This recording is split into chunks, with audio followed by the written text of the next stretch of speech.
क्या तुम बता सकते हो कि पिछले जन्म में तुम्हारे किस रिश्तेदार ने तुम्हारे लिए कितना विलाप किया था? नहीं केशव, ये मैं कैसे बता सकता हूं? मुझे तो ये तक याद नहीं कि वो कौन थे। बस जिस तरह तुम अपने पिछले जन्म को भूल गए हो, उसी तरह तुम अपने इस जन्म को भी भूल जाओगे। इस जन्म के रिश्तों का अर्थ तुम्हारे आने वाले जन्म में कुछ भी नहीं रह जाएगा। आज अभिमन्यु को तुम अपना पुत्र समझ रहे हो सकता है पिछले जन्म में वो तुम्हारा पिता रहा हो, या आने वाले जन्म में तुम्हारा महाशत्रु बन जाए।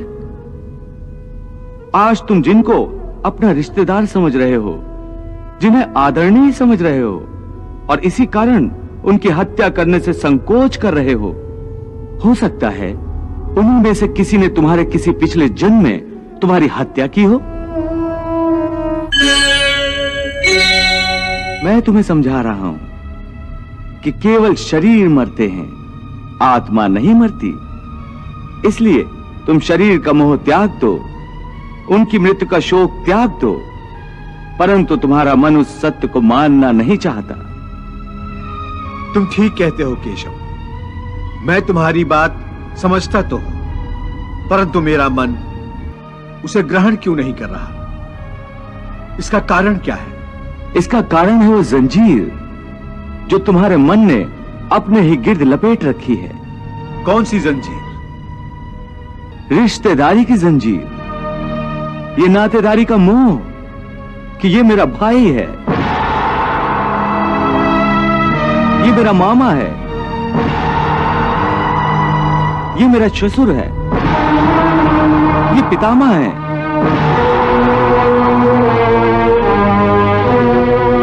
तुम ठीक कहते हो कि रिश्ते नातों की जंजीरों ने मुझे चारों तरफ से जकड़ रखा है, परंतु मैं इस जंजीर को कैसे तोड़ दूं?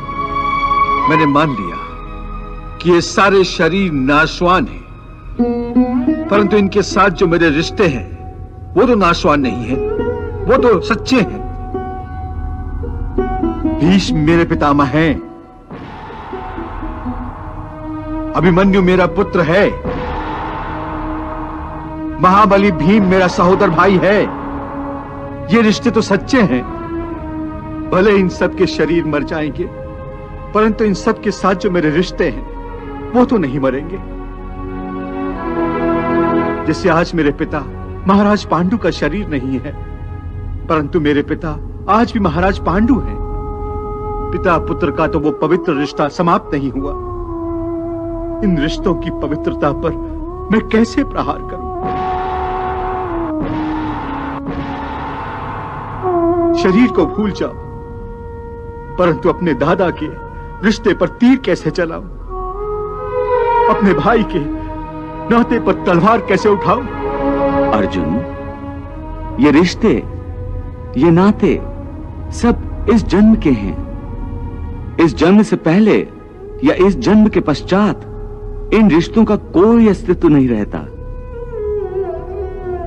ये काका, मामा, भाई, पुत्र, पितामह पिछले जन्म में कहां थे? तुम्हारे क्या लगते थे? और अगले जन्म में ये क्या होंगे, कहां होंगे? इसका उत्तर है तुम्हारे पास? नहीं केशव। इसीलिए कहता हूं कि जब शरीर नाशवान है तो ये रिश्ते भी नाशवान हैं, क्योंकि ये सब नाते शरीर के हैं।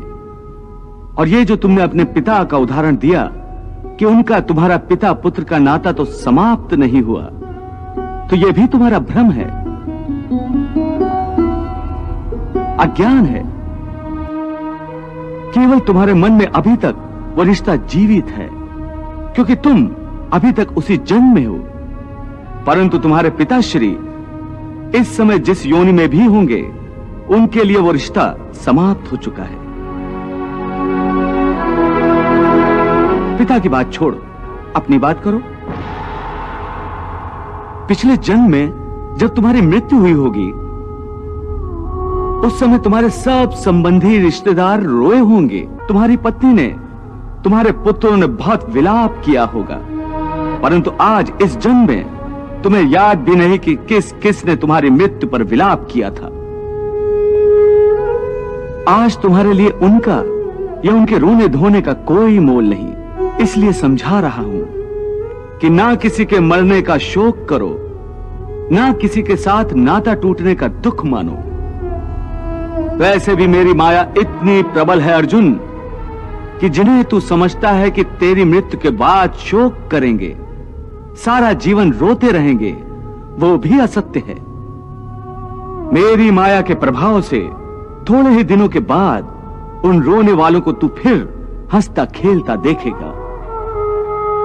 मित्र 4 दिन रोता है, भाई 10 दिन रोता है, पत्नी उससे अधिक रोती है, माता सबसे अधिक समय तक रोती है, परंतु सबके आंसू धीरे धीरे सूख जाते हैं और उन आंखों में फिर से नए नए सपनों की रोशनी चमकने लगती है।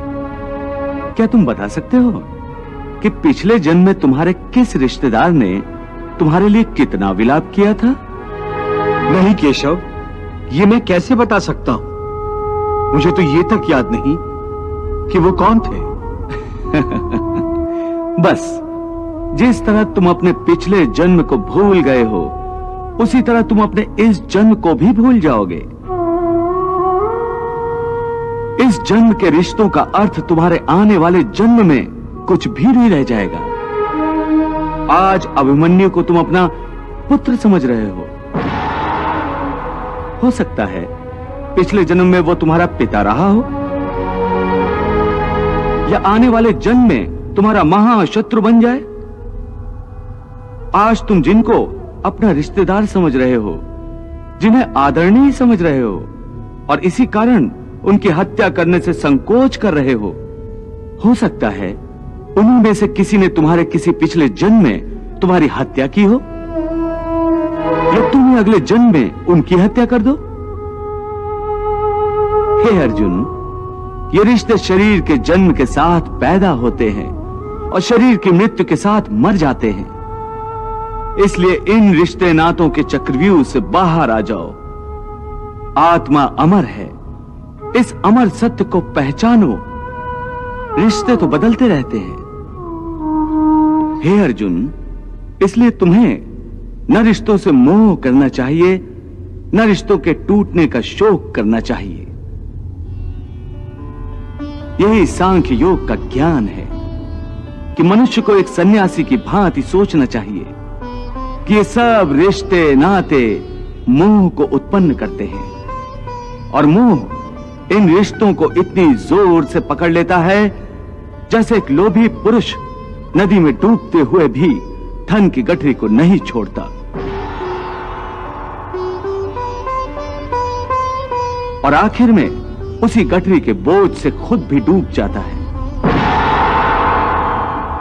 इसलिए अपने मन को सन्यासी बनाओ और इस मोह के बंधनों को छोड़ो और इस बात पर ध्यान दो कि इस समय तुम्हारा कर्तव्य क्या है, तुम्हारा धर्म क्या है और उसी के अनुसार कर्म करो।